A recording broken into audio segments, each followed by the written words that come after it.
मुग्धा और उसकी सास के बीच पूरा समय सास के किसी ना किसी काम को लेकर मतभेद चलते ही रहते हैं। बहू, ओ बहू, जरा चाय बना दे। मुग्धा चाय लेकर आती है। ये लीजिए, और कुछ चाहिए? अरे नहीं, बस चाय पीने का मन था। जाओ, तुम दूसरा काम करो। चाय पीने के थोड़ी देर बाद सास दोबारा मुग्धा को आवाज लगाती है। अरे बहू रे, आओ बहू, जरा हलवा तो बना दे, मीठा खाने को मन हो रहा है। इसी तरह मुग्धा की सास पूरा समय कोई ना कोई काम बताकर उसे रसोई से बाहर तक निकलने नहीं देती। कभी चाय, कभी हलवा, कभी पानी तो कभी दूध, हर समय खाने को चाहिए और उसके लिए अपने हाथ पर बिल्कुल नहीं हिलाने। परेशान किया हुआ है इन्होंने। सास की जबरदस्ती परेशान करने की आदतों से दुखी मुग्धा एक शाम सचिन के साथ अपने कमरे में बैठी हुई बात कर रही होती है। सुनो जी, मम्मी जी की ये जानबूझकर मुझे परेशान करने की फरमाइशों से मैं बहुत फ्रस्ट्रेट हो चुकी हूँ। पूरे दिन में एक सेकंड का आराम नहीं मिलता। रसोई से बाहर कदम रखती नहीं कि बहू ये बना दे, बहू री वो बना दे। अरे इनकी फरमाइशें चलती ही रहती है।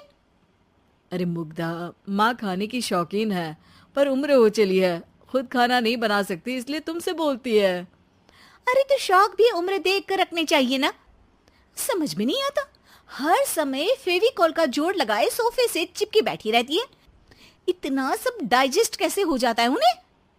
अरे तुम मेरी माँ से इतनी नफरत कैसे कर सकती हो? मैं उसे नफरत नहीं करती जी, बस परेशान हूँ। जहां मुग्धा अपने पति से ये सब बोल रही होती है, वहीं उसकी सास भी कमरे के बाहर दरवाजे से कान लगाए सारी बातें सुन रही होती है और अगली दोपहर रसोई में मुग्धा के पास जाती है। बहू, आज ना मेरा कुछ मसालेदार खाने का मन है। तो चाय बना दूं? मुझे बहुत पसंद है। अरे ना, ऐसा कर लिट्टी चोखा बना ले। और हाँ, जितना मसाला बातों में मिलाकर पति को सुनाती हो ना, सब्जी में भी वैसे ही डाला करो, खाना स्वादिष्ट बनेगा। सास की बात सुनकर मुग्धा हैरान रह जाती है। मतलब अब पूरा समय मुझ पर हुक्म चलाने के साथ बंद कमरे में हुई पति पत्नी की बीच की बातें भी सुनती है? अरे बात जब मेरी थी तो सुनने में क्या दिक्कत है? ये कहकर सास वहां से चली जाती है। अरे अब तो हद पार हो गई। इस तरह से तो ये मेरा जीना मुश्किल कर देंगी। मुग्धा सास की हरकतों से परेशान उसका हल सोचने लगती है और इसी तरह कुछ दिन बीत जाते हैं, जिसमें सास का जन्मदिन आता है। मुग्धा बहुत खुशी के साथ अपनी सास को एंड्रॉइड मोबाइल गिफ्ट करती है। मम्मी, आपको सबसे बात करने के लिए बहुत दिक्कत होती है ना? कभी सचिन तो कभी मुझे बोलना पड़ता है, पर इस मोबाइल से आपको कोई दिक्कत नहीं होगी। एक जगह बैठे बैठे बहुत कुछ कर सकती हैं अब आप। मोबाइल देख सासू माँ खुश हो जाती है, पर उसे इस्तेमाल करना तो आता नहीं, इसलिए साइड में रख देती है। जिसे देख मुग्धा घर का सारा काम छोड़ मोबाइल सेट कर सास को इस्तेमाल करना सिखाने लगती है, जिसके बाद अब सास पूरा समय मोबाइल में ही लगी रहती है। हाय, जब से मम्मी को मोबाइल मिला है मेरी लाइफ में कितनी शांति आई है। अच्छा है, इसी तरह बिजी रहे तो मैं भी सुकून की जिंदगी जी पाऊंगी। अब मुग्धा जब मन करे काम करना, जैसा चाहे वैसा खाना बनाकर खाना, पूरा समय रिलैक्स और खुश रहने लगती है। क्या बात है, आजकल तुम बहुत चहक रही हो। अरे मम्मी जी से छुटकारा जो मिला है, अब ना फरमाइशें ना छुप छुप कर बातें सुनना। अच्छा, तो मोबाइल गिफ्ट करने की ये स्कीम थी। इसी तरह दिन बीतते हैं और अब मोबाइल पर लगी सास फरमाइशों की जगह सवालों के लिए बहू को आवाजें लगाना शुरू कर देती है। अरे बहू सुन तो, देख जरा किसी का फोन क्यों नहीं मिल रहा?